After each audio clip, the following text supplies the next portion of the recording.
Mi nombre es Joaquín Herrera, y después de 30 años trabajando como vaquero en los ranchos de Sonora, pensé que había visto todo lo que esta tierra árida podía mostrarme. Pero ese día de octubre, cuando el sol comenzaba a esconderse detrás de las montañas pintando el cielo de naranja y púrpura, mi vida cambió para siempre. Cabalgaba por el sendero polvoriento que lleva al pueblo de San Miguel, llevando conmigo a Estrella, mi última yegua. Era una hermosa criolla de pelaje castaño con manchas blancas, la compañera que me había acompañado durante los últimos 8 años. Después de que el rancho donde trabajé toda mi vida fuera vendido a una corporación americana, me quedé sin trabajo y sin lugar donde vivir.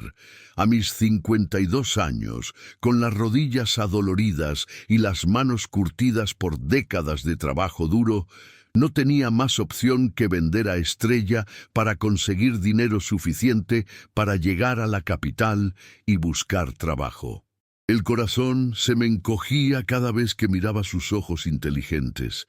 Ella no sabía que pronto nos separaríamos para siempre. Le acaricié el cuello mientras caminábamos, sintiendo la textura áspera de su crin entre mis dedos callosos. Fue entonces cuando escuché los gritos. A lo lejos, cerca de un pequeño arroyo que serpenteaba entre los mezquites, vi a 3 hombres rodeando a una joven. Por su vestimenta tradicional de falda larga y blusa bordada, y por sus trenzas negras adornadas con listones coloridos, reconocí inmediatamente que era una muchacha rarámuri. Los hombres llevaban sombreros vaqueros nuevos y botas brillantes. Claramente no eran de por aquí. «¡Danos el dinero, India!», gritaba uno de ellos, un tipo corpulento con bigote espeso. «Sabemos que tu tribu esconde oro en estas montañas». La joven, que no podía tener más de 20 años, los miraba con una mezcla de miedo y desafío. Hablaba en su lengua nativa, negando con la cabeza, pero ellos no entendían ni les importaba entender. Sin pensarlo 2 veces, espolié a Estrella y galopé hacia ellos. «¡Oigan! ¡Dejen en paz a la muchacha!», grité, mi voz áspera cortando el aire del desierto. Los 3 hombres se voltearon hacia mí. El más alto, con una cicatriz que le cruzaba la mejilla izquierda, se rió burlonamente. «Mira nada más, un vaquero viejo quiere jugar al héroe. Mejor sigue tu camino, anciano, esto no es asunto tuyo». Desmontí lentamente, manteniendo las manos visibles. «La muchacha no les ha hecho nada. Déjenla ir». «¿O qué?». El corpulento sacó una pistola de su cinturón. «¿Vas a detenernos tú solito?». En ese momento miré los ojos de la joven rarámuri. Había algo en ellos, una fuerza antigua que me recordó a mi abuela, quien siempre me decía que algunas personas cargan el espíritu de sus ancestros. No podía abandonarla. «Miren, no quiero problemas», dije, levantando las manos pero manteniéndome firme. «Solo déjenla ir y todos podemos seguir nuestro camino». El hombre de la cicatriz se acercó, su mano descansando sobre la culata de su revólver. «¿Sabes qué, viejo? Creo que tú también sabes algo sobre el oro rarámuri. Los vaqueros, como tú, han trabajado estas tierras por décadas. Seguramente has visto dónde esconden sus tesoros». Mi sangre se heló. No era solo un asalto casual. Estos hombres buscaban algo específico, y ahora yo me había convertido en parte de su plan. La joven me miró con ojos suplicantes, y en ese momento tomé la decisión que cambiaría todo. «El único tesoro que tengo es mi yegua», mentí, señalando a Estrella. «Si la quieren, es suya. Solo dejen que la muchacha se vaya». Los 3 hombres intercambiaron miradas codiciosas. Una yegua como Estrella valía más que el dinero que pudieran robar. El corpulento bajó su arma ligeramente. «Interesante propuesta, vaquero. Pero, ¿cómo sabemos que no nos estás mintiendo? ¿Cómo sabemos que no volverás con más gente?». Fue entonces cuando la joven habló por primera vez en español con un acento suave pero claro. «Él no miente, es un hombre de honor». Sus palabras me sorprendieron. No solo hablaba español, sino que había estado evaluando la situación todo el tiempo. «Muy bien. dijo el de la cicatriz, sonriendo maliciosamente. Toma la yegua, Raúl, pero el viejo se viene con nosotros. Necesitamos asegurarnos de que no cause problemas. Mi corazón se aceleró. Si me llevaban, probablemente no volvería a ver el amanecer, pero si no hacía algo, tanto la joven como yo estaríamos perdidos. En ese momento desesperado, recordé algo que mi padre me había enseñado. Joaquín, a veces la única salida es hacia adelante. Esperen, dije, fingiendo resignación. Si van a llevarse a Estrella, al menos déjenme despedirme de ella. Ha sido mi compañera por 8 años. El corpulento se rió. ¡Qué sentimental! Anda, pero hazlo rápido. Me acerqué a Estrella y le susurré al oído mientras la acariciaba. Pero no eran palabras de despedida las que murmuré, sino un comando que solo ella conocía. Entonces, con un movimiento rápido, le di una palmada fuerte en el flanco y grité, ¡ya! Estrella se encabritó violentamente, golpeando con sus cascos al hombre que se acercaba a tomarla. En la confusión, agarré a la joven de la mano y corrimos hacia los mezquites. Los disparos comenzaron a sonar detrás de nosotros, pero la vegetación espesa nos daba cobertura. ¡Por aquí!, gritó la muchacha, guiándome por un sendero que yo no había visto. Conozco estas montañas como la palma de mi mano. Mientras corríamos, me di cuenta de que acababa de declarar la guerra a hombres peligrosos y que mi vida tranquila de vaquero había terminado para siempre. Corrimos durante lo que parecieron horas, saltando entre rocas y esquivando cactus, hasta que finalmente nos detuvimos en una cueva oculta entre las montañas. Mi pecho subía y bajaba violentamente, y mis rodillas protestaban por el esfuerzo. La joven, en cambio, apenas parecía agitada. «Aquí estaremos seguros por esta noche», dijo, encendiendo una pequeña fogata con movimientos expertos. «Ellos no conocen estos caminos». Me dejé caer sobre una roca, sintiendo el peso de lo que acababa de hacer. Había perdido a Estrella, mi única posesión de valor, y ahora estaba escondido en una cueva con una desconocida, huyendo de hombres armados. «Me llamo Itzel», dijo la joven, ofreciéndome agua de un pequeño cantil de cuero. «Y tú eres Joaquín. Te escuché cuando le gritaste a tu yegua. ¿Cómo sabías que podía confiar en ti?», le pregunté bebiendo el agua fresca que sabía a montaña. Itzel se sentó frente a mí, sus ojos reflejando la luz del fuego. «Mi abuela dice que los ojos de un hombre revelan su alma. Los tuyos no tienen maldad». Durante las siguientes horas, mientras esperábamos que pasara la noche, Itzel me contó la verdad. Esos hombres no buscaban oro rarámuri por casualidad. Representaban a una compañía minera que quería las tierras sagradas de su pueblo, y habían estado presionando a las familias nativas para que vendieran o revelaran la ubicación de sitios ceremoniales que creían contenían metales preciosos. «Mi padre es el gobernador tradicional de nuestra comunidad», explicó. «Él se ha negado a negociar, pero estos hombres están volviéndose más agresivos. Hoy me siguieron desde el pueblo». La rabia creció en mi pecho. Había visto esta historia antes. Corporaciones extranjeras llegando a despojar a la gente de sus tierras, usando la intimidación y la violencia cuando el dinero no funcionaba. «¿Y la policía?», pregunté, aunque ya sabía la respuesta. Itzel negó con la cabeza. «Algunos están comprados, otros simplemente no les importamos». Al amanecer, decidimos que no podíamos quedarnos escondidos para siempre. Itzel insistió en llevarme a su comunidad, a pesar de mis protestas. «Mi gente necesita saber lo que pasó», dijo firmemente. «Y tú arriesgaste todo por una desconocida. Eso significa algo». Mientras caminábamos por senderos que solo ella conocía, no podía dejar de pensar en Estrella. ¿Estaría bien? ¿La habrían lastimado esos hombres? Pero cada vez que la culpa me invadía, recordaba los ojos de Itzel cuando esos matones la amenazaban, y sabía que había hecho lo correcto. Lo que no sabía era que al llegar al pueblo rarámuri, Me esperaba una revelación que cambiaría completamente mi percepción de lo que estaba enfrentando. Los hombres que nos habían atacado no eran simples matones a sueldo. Eran parte de algo mucho más grande y peligroso, y mi acto de valentía había puesto en movimiento eventos que ninguno de nosotros podía detener.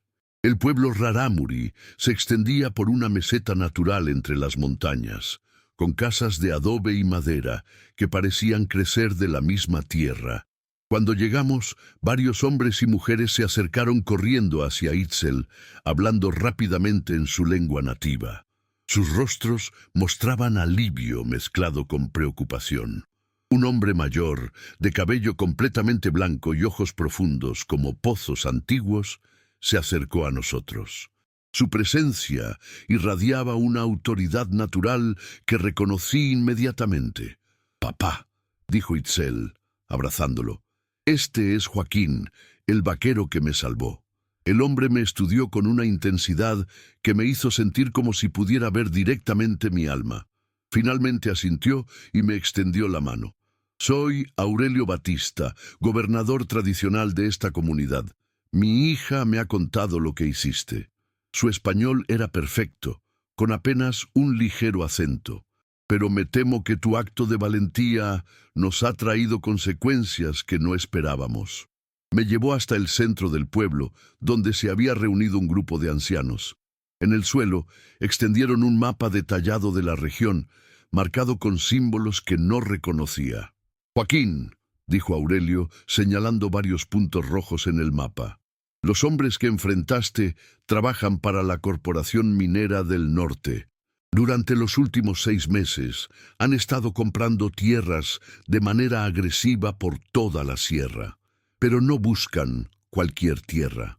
Itzel se arrodilló junto al mapa y trazó una línea que conectaba todos los puntos rojos.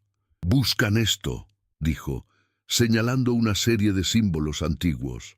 «Sitios sagrados donde nuestros ancestros realizaban ceremonias. Creen que allí hay depósitos de plata y cobre». Un escalofrío me recorrió la espalda. «¿Y los hay?». Aurelio intercambió una mirada significativa con los otros ancianos antes de responder.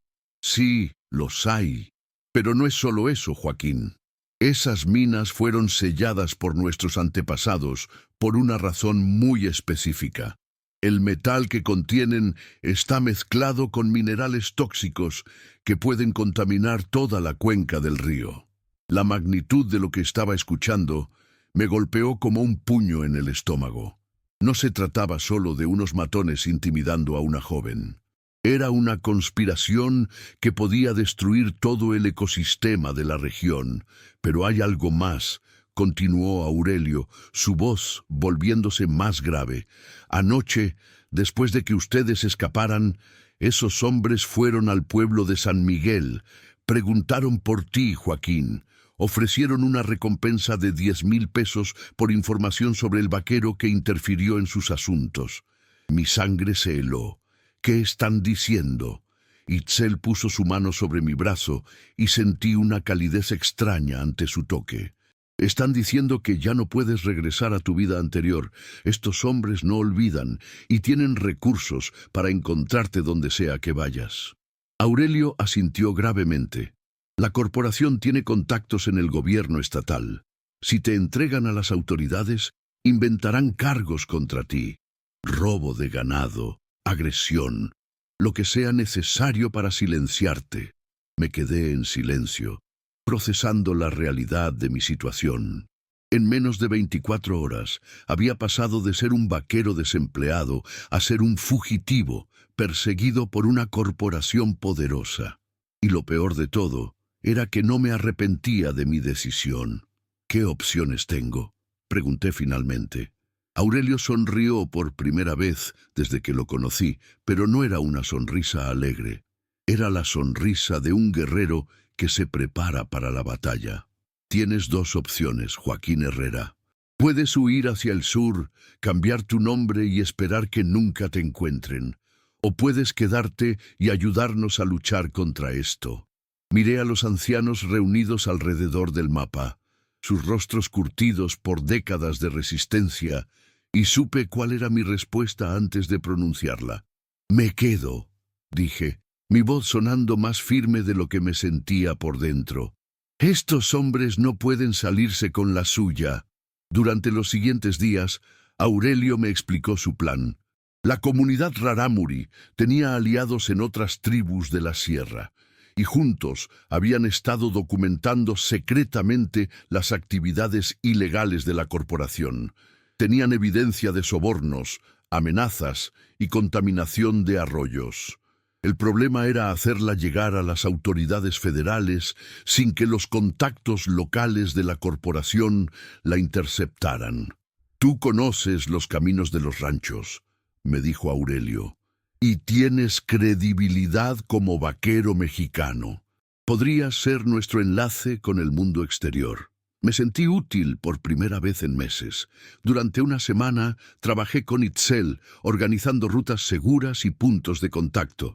Ella me enseñó senderos secretos que los rarámuri habían usado durante generaciones para moverse sin ser detectados. Yo aporté mi conocimiento de los ranchos y pueblos de la región. Pero entonces llegó la mañana que cambió todo. Itzel había salido temprano para encontrarse con un contacto en el pueblo vecino de Santa Rosa. Debía regresar antes del mediodía. Cuando el sol alcanzó su punto más alto y ella no había vuelto, Aurelio comenzó a caminar nerviosamente por el centro del pueblo.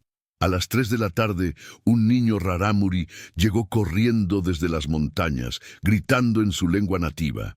Las palabras que pude entender me helaron la sangre. Itzel, hombres armados, camionetas. Aurelio tradujo lo que el niño había visto. Los hombres de la corporación habían tendido una emboscada en el camino a Santa Rosa. Se habían llevado a Itzel, pero no antes de que ella gritara un mensaje para su padre. «Dile a Joaquín que ellos saben». Mi mundo se desplomó. No solo habían capturado a la mujer que había comenzado a significar más para mí de lo que me atrevía a admitir, sino que de alguna manera habían descubierto nuestra operación. Todo por lo que habíamos trabajado estaba comprometido. Esa noche, mientras yacía despierto en la casa de huéspedes que la comunidad me había proporcionado, me enfrenté a la brutal realidad de mi situación. Itzel estaba en manos de hombres despiadados por mi culpa. Si no hubiera interferido ese primer día, ella estaría segura. Si no hubiera aceptado quedarme y luchar, no se habría convertido en un objetivo. Las dudas me carcomían como ácido. ¿Qué podía hacer un vaquero viejo y sin recursos contra una corporación con conexiones políticas y hombres armados? Había sido un tonto al pensar que podía marcar la diferencia. Tal vez debería haber tomado mi dinero, comprado un boleto de autobús y desaparecido para siempre. Pero entonces recordé algo que Itzel me había dicho la primera noche en la cueva. Los ojos de un hombre revelan su alma. Si ella había visto algo en mí que valía la pena salvar, tal vez era hora de encontrar esa fuerza y usarla, sin importar las consecuencias. Al amanecer, tomé la decisión que definiría el resto de mi vida. Al amanecer, me dirigí directamente hacia Aurelio. Lo encontré sentado frente al fuego ceremonial, con la mirada perdida en las llamas danzantes. Sin decir una palabra, me senté a su lado y esperé. Los ancianos rarámuri saben el valor del silencio, y yo había aprendido a respetarlo. «Van a matarla», dijo finalmente, su voz apenas un susurro áspero. «No después de obtener lo que quieren, sino antes, para enviarnos un mensaje». Sus palabras confirmaron mis peores temores, pero también encendieron algo dentro de mí que había estado dormido durante años. «No si yo puedo evitarlo», respondí, sorprendiéndome por la determinación en mi propia voz. Aurelio me miró con esos ojos antiguos que parecían ver más allá del presente. «Joaquín, hay algo que no te he dicho, algo que Itzel me pidió que guardara en secreto hasta que fuera necesario». Se levantó y me hizo señas para que lo siguiera hasta su casa. Allí, de debajo de unas tablas sueltas del piso, sacó una caja de metal oxidada. Dentro había documentos, fotografías y lo que parecía ser correspondencia oficial. Durante los últimos 2 años, Itzel no solo ha estado organizando la resistencia aquí en la sierra, ha estado trabajando como informante para un investigador federal en la Ciudad de México, un hombre llamado Capitán Morales, de la Procuraduría Federal de Protección al Ambiente. Mi corazón se aceleró. ¿Qué significa eso? Significa que toda la evidencia que hemos recopilado ya está en manos de las autoridades federales. Pero también significa que si algo le pasa a Itzel, perdemos nuestro único contacto directo con la justicia federal. Aurelio extendió una de las fotografías. Mostraba a varios hombres en trajes caros estrechando manos con funcionarios locales. Reconocí inmediatamente al hombre de la cicatriz que nos había amenazado. Joaquín, necesito que entiendas algo. Esta no es solo una batalla por nuestras tierras, es una guerra por el alma de esta región. Si la corporación gana aquí, lo que han hecho se extenderá por toda la sierra. Cientos de comunidades indígenas perderán sus hogares. Durante las siguientes horas, Aurelio me reveló la verdadera extensión de la red de resistencia. No eran solo los rarámuri. Había tarahumaras, tepehuanes y mestizos de los pueblos mineros, todos unidos por una causa común, pero habían estado esperando el momento correcto para actuar, y ese momento había llegado. El problema es que necesitamos alguien que pueda moverse libremente por territorio controlado por la corporación, explicó. Alguien que no sea inmediatamente identificable como indígena, pero que tenga nuestra confianza total. Comprendí lo que me estaba pidiendo. Sería una misión suicida. Tendría que infiltrarme en el campamento de la corporación, localizar a Itzel y de alguna manera sacarla de allí antes de que fuera demasiado tarde. Hay más, continuó Aurelio. Mañana por la noche, la corporación planea una reunión con inversionistas extranjeros en su campamento base. Si podemos interrumpir esa reunión y exponer sus operaciones ilegales frente a los inversionistas, podríamos acabar con todo el proyecto. La magnitud del plan me abrumó, pero también me llenó de una determinación que no había sentido en décadas. ¿Qué necesitas que haga? Aurelio sonrió, y esta vez era la sonrisa de un hombre que había encontrado a su guerrero. Necesito que seas el vaquero que siempre fuiste, Joaquín, pero esta vez no estarás solo. Esa misma tarde, mientras el sol comenzaba a descender hacia las montañas, me encontré cabalgando por primera vez en días. Aurelio había conseguido un caballo para mí, un alazán nervioso pero fuerte llamado Rayo. No era estrella, pero tendría que servir para lo que venía. Detrás de mí, moviéndose silenciosamente entre los pinos y las rocas como fantasmas de la sierra, venían 50 hombres y mujeres de las comunidades aliadas, rarámuri, tarahumaras, algunos vaqueros mestizos que habían perdido sus trabajos por culpa de la corporación e incluso 2 exmineros que conocían los túneles antiguos de la región. Todos armados no con rifles modernos, sino con herramientas de trabajo, machetes, hondas, arcos tradicionales y algunas escopetas viejas. Aurelio cabalgaba a mi lado, transformado de anciano sabio en comandante de guerra. Recuerda, Joaquín, el objetivo principal es rescatar a Itzel y obtener evidencia de la reunión. Todo lo demás es secundario. Pero yo sabía que había más en juego. Durante la semana que había pasado con estas comunidades, había visto algo que creía perdido en México. Gente dispuesta a luchar por algo más grande que ellos mismos. No podía fallarles. El campamento de la corporación se extendía en un valle protegido, con tráilers prefabricados, generadores rugiendo y reflectores que convertían la noche en día artificial. Desde nuestro punto de observación en las rocas, podía ver las camionetas blindadas estacionadas en perímetro y en el centro, un tráiler más grande donde se filtraba luz dorada. La reunión había comenzado. Ahí, susurró uno de los exploradores rarámuri, señalando un tráiler apartado con 2 guardias en la entrada. La muchacha está allí. Mi corazón se aceleró. Itzel estaba viva, al menos por ahora. Pero entre nosotros y ella había al menos 20 hombres armados, y entre el tráiler de los prisioneros y el de la reunión, un campo abierto sin cobertura. Aurelio me puso una mano en el hombro. «Es tu momento, hermano. Haz lo que mejor sabes hacer». Respiré profundo, sintiendo el peso de 30 años de experiencia como vaquero. Conocía a los caballos, conocía la noche y conocía cómo moverse en territorio peligroso. Más importante aún, ahora tenía algo por lo que valía la pena arriesgar todo. Espolié a Rayo y comencé a descender hacia el valle, no como un atacante furtivo, sino como lo que era, un vaquero llegando a casa después de un día largo de trabajo. Los guardias del perímetro me vieron venir, pero mi postura relajada y mi paso constante no les dispararon alarmas inmediatas. «Oye, tú», gritó uno cuando me acerqué lo suficiente. «¿Qué haces aquí?» «Busco trabajo», respondí con la voz cansada de un hombre desesperado. «Me dijeron que aquí pagan bien a los vaqueros que conocen la sierra». El guardia dudó, y en esa fracción de segundo de indecisión, supe que tenía una oportunidad. Detrás de mí, ocultos en las sombras, 50 guerreros silenciosos esperaban mi señal.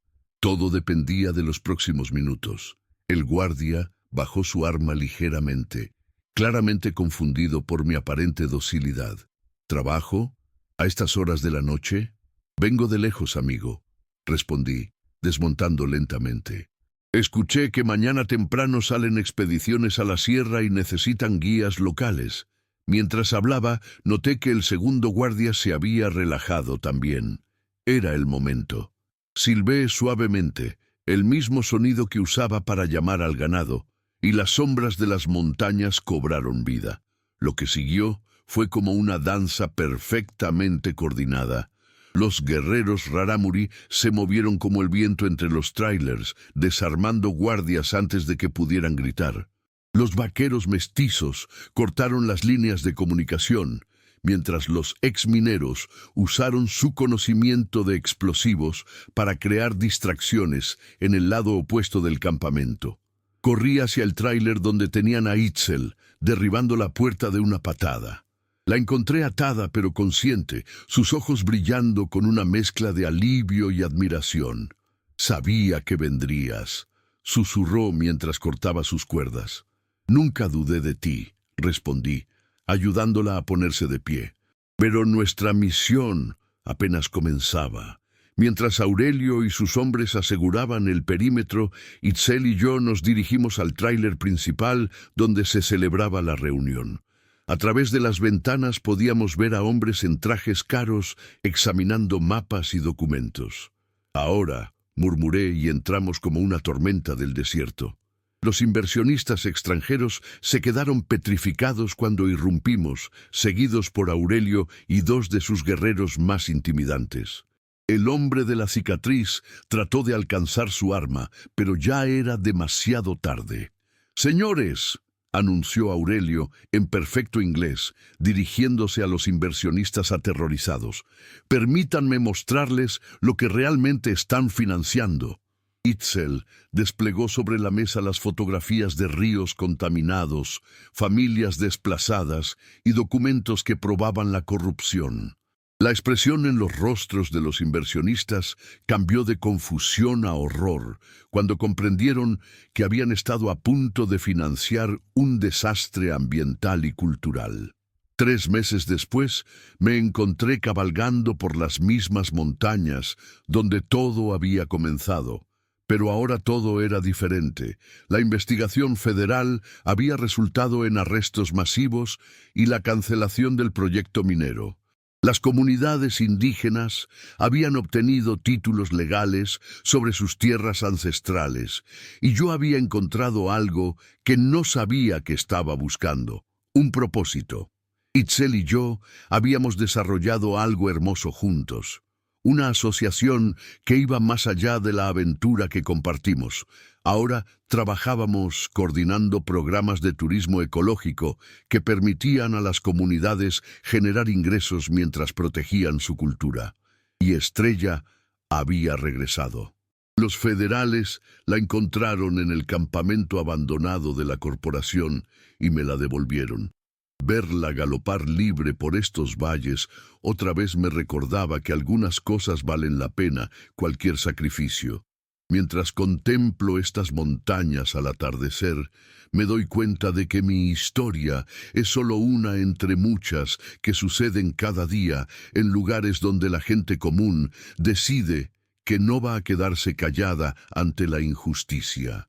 Si esta historia te ha tocado el corazón, como a mí me cambió la vida, me encantaría que te suscribieras al canal para escuchar más relatos sobre personas que encontraron el valor de luchar por lo correcto. Dale like si crees que todos merecemos una segunda oportunidad para convertirnos en héroes de nuestras propias vidas.